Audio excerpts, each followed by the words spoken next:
Fala pessoal, nessa questão da PUC, ele diz que ABCD é um quadrado, que E é ponto médio do lado AB, vamos marcar isso aqui.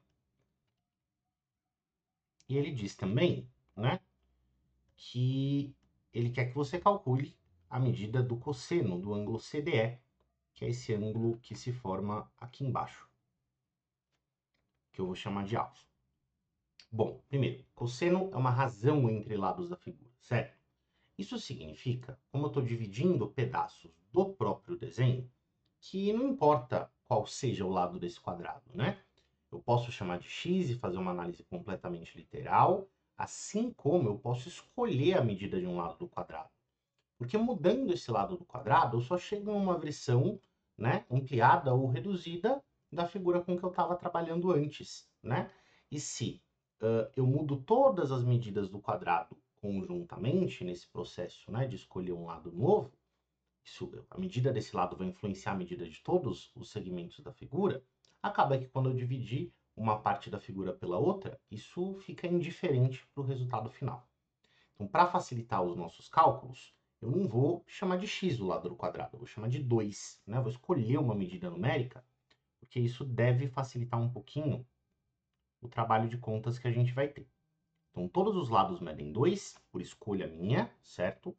E como E é o ponto médio desse lado de cima, o lado AB, esse lado ficou dividido em 1 e 1.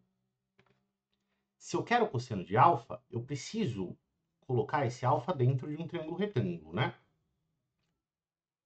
E eu posso fazer isso de duas maneiras. Eu posso baixar uma altura a partir ali do ponto E, dividindo o quadrado em dois retângulos que seriam as suas metades. Isso funciona, né? Esse 1 desce aqui para baixo.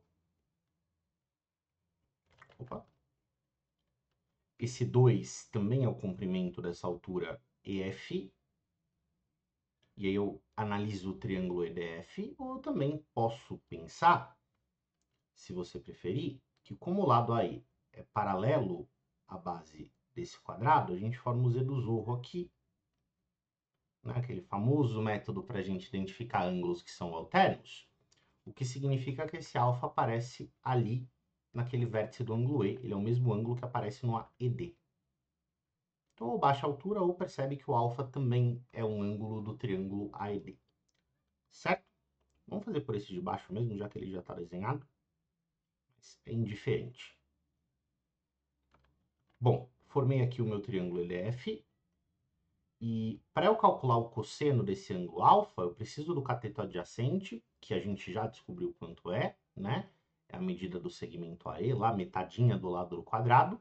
E eu preciso da hipotenusa, que é a diagonal desse retângulo que a gente construiu. Então, eu vou chamar de x a hipotenusa, e olhando para esse triângulo EDF, eu vou fazer Pitágoras para descobrir quem é esse x. Então, hipotenusa ao quadrado é cateto ao quadrado mais cateto ao quadrado. 1 mais 4 dá 5. E se x ao quadrado é 5, é porque o x é raiz de 5.